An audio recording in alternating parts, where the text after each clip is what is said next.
to the scuffle between Fecafoot President Samuel Eto'o and the provocating Algerian YouTuber, while some persons think Eto'o had been very patient with the provocations of the Algerian.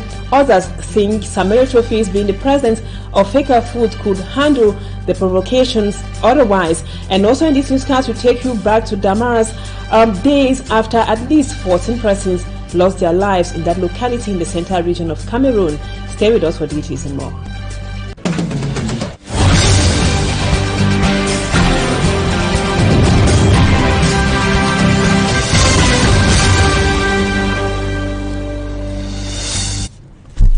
Welcome back, viewers. Just watching the headlines. Nothing has changed much at Damas, where at least 14 persons lost their lives. Our reporters made a stop over there few days after that incident happened. They noticed or noted that a couple lost their lives in that incident, while a lady, lost her husband and also her mother on the same day in the Damas incident. Let's now have more with our staff lady Lucille Yengu Esie. After the tragic incident that occurred in Damas Yaoundé 3 subdivision, the families of the deceased are still in grief. In this compound lived a couple, Chachwans, before their death. The sister of the deceased says it seems to her like a dream. We cannot believe what happened, and we are yet to understand the actual cause, because I don't understand how a couple can depart on the same day, leaving their kids behind. To say it's been very difficult for us. We have programmed their funeral from the 15th to the 17th of December. Away from the Chachwans, 2 persons of same family also lost their lives in the tragic incident. Charlotte is a victim as she lost her mom and husband in the landslide. We have been in tears. We have 2 sessions for the waykeeping, one at my mom's residence and another at my place. I got a call from the hospital to come get the corpse on Wednesday, but for my mom, we will bury her on the 17th of December, and my husband will follow thereafter.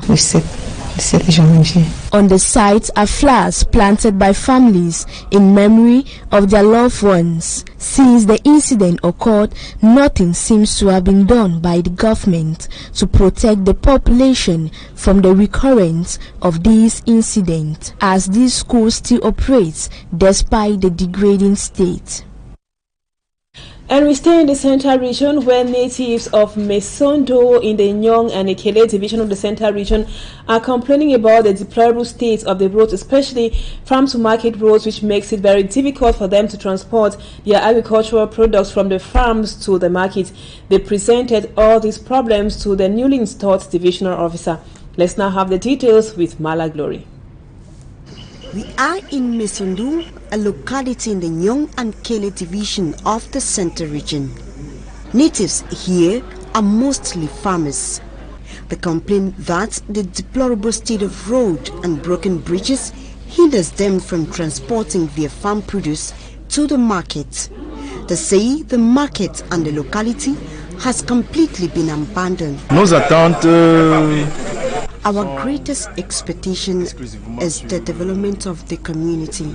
Our job is to create more projects for the good of the population, and that the senior divisional officer should take this project to the government for its realization.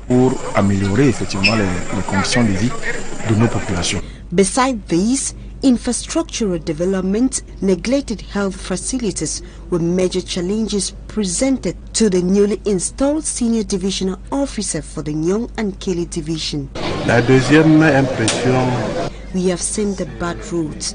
I am conscious. Together with the mayor, the divisional delegate at the Ministry of Public Works, we shall work together to ameliorate the situation of the people. The senior divisional officer promised to work together with the population for the development of the community. And now we come back to the Littoral region, where municipal councillors of the Douala 4 Council say they are poised to improve upon the living conditions of the local population of Bonaberry and its environs come 2023. The councillors during the council's budgetary session decided to spend the sum of over 2 billion francs CFA on road maintenance and also the provision of potable water alongside providing other social amenities. Innocent Azet tells us more. During the Douala 4 Council session devoted to the examination and voting of the budget for the 2023 fiscal year, municipal executives and municipal councillors debated on the various projects to be earmarked, including provision of electricity, pipe-borne water, passable roads, and other services to the population. Commission for Security and Fight Against Urban Disorder. On convocation for the above session, the Commission for Security and Fight Against Urban Disorder met in the 4th Assistant's Office on 1st December 2022 to deliberate on the proposed budget as presented by Dr. Moulimpa Edouard Hervé, Lord Mayor of the Douala 4 Council. A total of over 2 billion francs CFA has been adopted to realize these projects with the help of the Council's partners. The budget has been augmented by 13%. And during the session, the council session, we suddenly discovered that an organization came to present the plan, the development plan of Douala 4. I know they had held sessions with some partners in Douala 4, but the councillors, they themselves have not really mastered what they were doing with those partners. It was expected the organization would have grouped the councillors as a local assembly to explain to the councillors the purpose of the program for the Douala 4 municipality.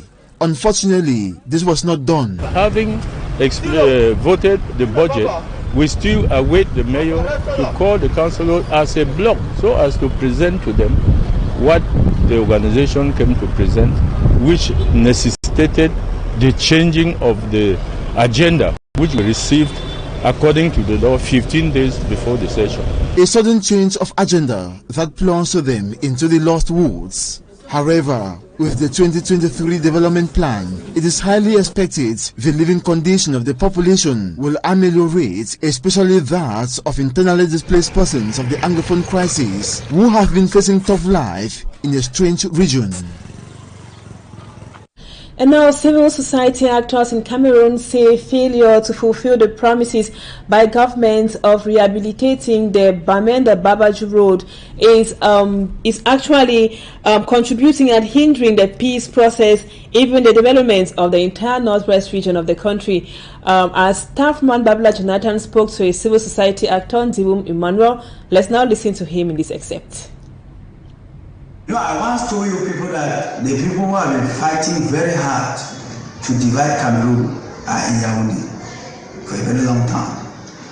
It is just thanks to the fact that Cameroonians, in their high level and spirit of civility and patriotism, have refused that Cameroon should not be separated. Cameroon have been separated long ago. If it were concentrated only into the hands of the president and the ministers. And I explain. How do you expect somebody who lives in Northwest, who does not even have an in-depth knowledge of what is happening in Northwest and Southwest, to understand why a route linking the third major city of the country, which is Bamenda, that for many years, that road has remained in a state of dilapidation. People spend 9 hours. I want to tell you that I left Bamenda yesterday at 9 o'clock and I arrived Douala at 10 o'clock in the night due to the poor state of the road. How do you explain the fact that if these people had goodwill to maintain what they see every day in the name of one and indivisible Cameroon, they would have started that road. Food used to leave Bamenda, feed other towns of Cameroon. But because of the road, people are tired because prices have gone up, everything is expensive, and just the stress of using that road has made several people not to go back to that road. So I think the crisis in Northwest is also as a product of the promised and failed slogans of the Yaoundé regime and the leader. Because at one point in time, you have to know you can fool people sometimes, but you cannot fool them all the time. We should be accountable.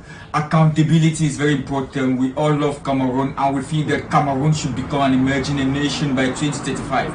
And if we have to see that Cameroon become an emerging nation by 2035, we don't need promises, we need action. We need to be pragmatic. And the Baminda Babachu road needs a lot of pragmatism. We have to be honest to ourselves, because nation building ensures that we have to be honest, we have to be effortful, and we think that it's high time we ensure that the road is constructed and tarred for the benefit of all Cameroonians to enjoy the largesse of that road. A lot of promises have taken place from hierarchy, from His Excellency President Paul Biya, who knows that the road is under construction. The Minister of Public Works is there, is the person to execute that project. And we feel that the road should be constructed because road network brings a lot of development, and it facilitates business, it facilitates the movement of people from one place to another, it facilitates the migration of people, it encourages people to travel safely, and the safetyness of people to travel from one place to another is very, very important, because we have a lot of road accidents because of poor road networks. I think that it's high time the Babachu Road is taken into cognizance. We don't need promises, we need action, and it's high time we construct that road to see that it facilitates movement. Ndiwum Emmanuel and Dr. Busi Niba speaking say, and now we talk something else. Cameroon recorded a close to 2,000 billion francs trade deficit that was in the year 2021, according to the National Institute for Statistics. It also indicates that Cameroon exports to China more than to any other country. As for me, Armstrong Sanda tells us in the report. This comes up next. Reports that focused on Cameroon external trade.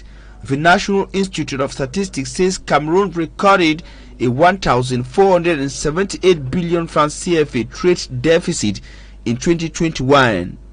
Compared to 2020, Cameroon's trade deficit increased by 103 billion francs CFA, an increase from 1,375 billion francs CFA to 1,475 in 2021, according to the National Institute of Statistics. The NIS says the huge trade deficit resulted from a large dependence on imports, which stood at 695 billion francs CFA, representing a 21.8%, largely above its export value, evaluated at 591 billion francs CFA, representing some 32.8 billion francs CFA compared to 2020. According to the report, Cameroon's import dependence was dominated by mineral products, notably petroleum products and lubricants, and then salt, sugar, cement and others. These products were immediately followed by chemical industrial products like pharmaceutical products. The report also notes the high importation of mechanical and industrial machinery by Cameroon. It says another category of products highly imported included cereals in 2021. With regards to exports, Cameroon's strength was sustained by raw oil, unrefined petroleum products, liquefied natural gas, wood, cocoa, coffee and cotton, according to the NIS. Though exported to many countries across the globe, the report says China stood as Cameroon's major export destination in 2021. And now we move over to Qatar to meet our special envoys to Qatar. One of them, Smart Njikan Gabriel, who tells us that visitors in Qatar say prices of basic commodities have reportedly skyrocketed in Qatar because of the World Cup. They made a stop over at the Sud Waqid market, which is one of the most popular markets in Qatar. Let's now have more with Smart Njikan Gabriel. A video of a former Indomitable Lions player, now president of the Cameroon Football Federation, Fecafoot, went viral on social media. In the video, Samuel Etofis physically assaults an Algerian YouTuber after he was attacked verbally by Sadoun in the stadium. The incident has sparked a wave of reactions on social media. According to Linus Pascal Fuda, a journalist and former Indomitable Lions team press officer, such a scene should not be neglected by the Cameroonian authorities. He urges the Minister of External Relations, Lejeune Belambela, to summon the Algerian ambassador and express his discontentment over the incessant harassment of Cameroonians by Algerians. Former football player and Liberian President George Weah urges Algerians to accept the fact that they were defeated and that they should stop attacking Cameroonian players. Speaking on a televised program, Liliane Gatunis partly blames Algerian coach Jamel Belmadi for making a statement on the media that discredits Cameroon, which shows that he has not been able to accept defeat. He questions the silence of the Algerian government while wondering what if it was a knife that was pointed at Samuel Eto'o. La victime finalement de la rancœur ou de la rage des Algériens. Donc là, je pense que Sam, c'est ce que je pense qu'il a tort. Claude Leroy, a former player and French football manager, thinks Samuel's reaction wasn't necessary. He thinks it is stupidity for him to give the YouTuber credit. He urges Samuel Eto'o to try and control his temper given his status. On a des réactions quelquefois un petit peu violentes, un petit peu. It should, however, be noted that Fecafoot president has written a letter to apologize for his reaction. He has pledged to resist relentless provocation and harassment of some Algerian supporters. Immaculate Fogwethe reporting on the different reactions on the scuffle between Samuel Eto'o, the president of Fecafoot, and the provocating Algerian YouTuber. And now we move on to Qatar to meet our special envoy, Smart Ndikan Gabriel, who tells us that visitors in Qatar are complaining that the prices of basic commodities have reportedly skyrocketed or increased in Qatar because of the World Cup. They made a stop over at the Souk Waqif market, which is one of the most popular markets in Qatar. The standing market, known in Arabic as Souk Waqif, is one of the most famous markets in Doha, Qatar. Located in the Al Souk district in the center of Doha, it was founded at least a century ago in proximity of a dry riverbed known as Wadi Musharraf. It was a gathering place where the Bedouins and locals would trade a variety of goods, primarily livestock goods.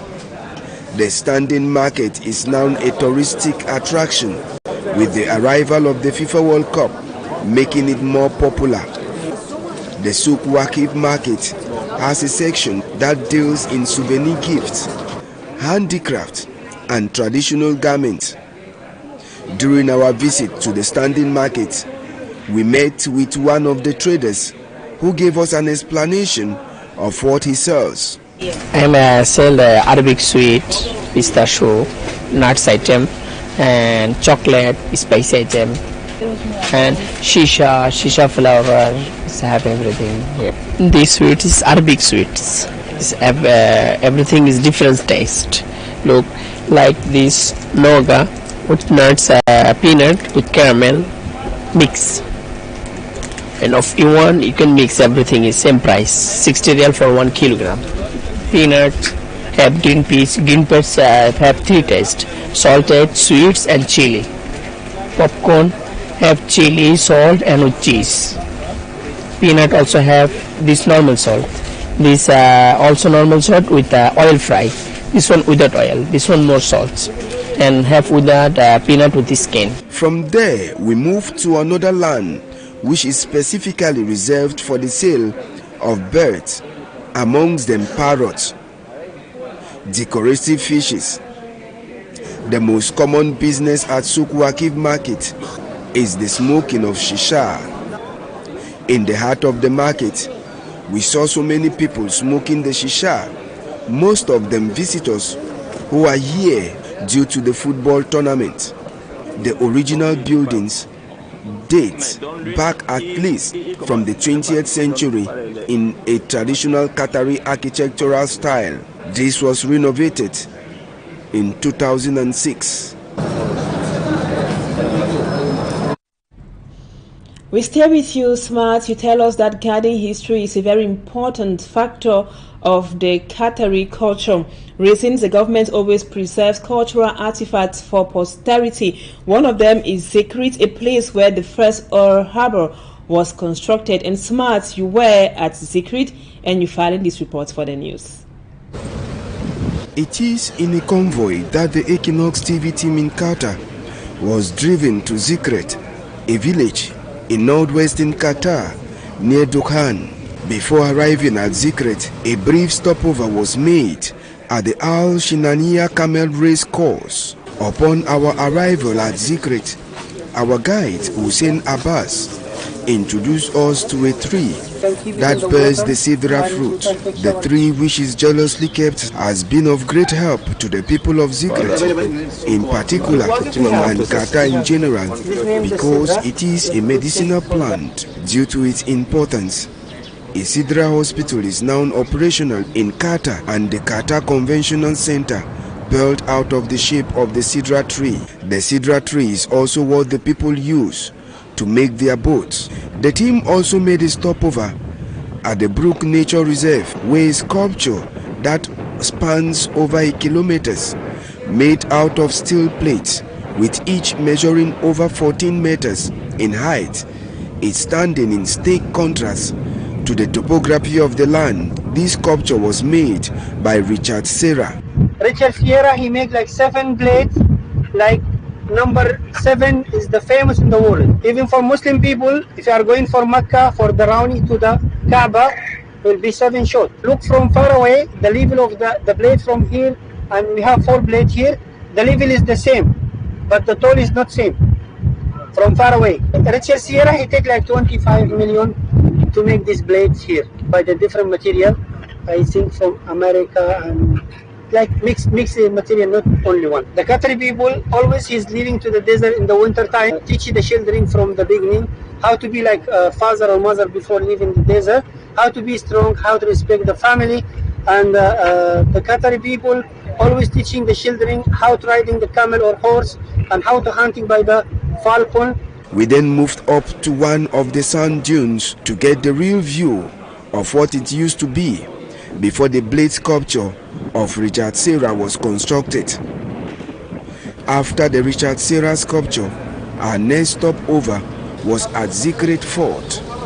Zikrit Fort was discovered between 1973 and 1974 by a team of archaeology led by Beatrice Decadi, before the area was again excavated by a French team from 2002 and 2005. This area actually is very important from 18th century.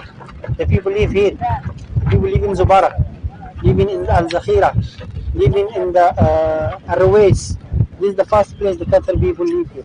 To come to this place, to remember the children always how his life before, how he living in the desert. The Zikrit area boasts of an astonishing landscape with prehistoric sites and remnants of old settlements.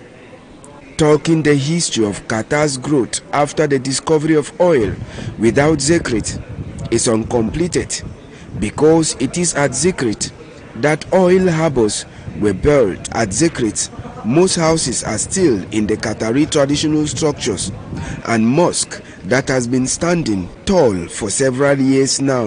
The zone is one of the most visited by newcomers attending the FIFA World Cup in Qatar because of its attraction and old ruins at the site. Zikrit in English means filling of vessels. And now over to this advertorial. Orange Cameroon is determined to further improve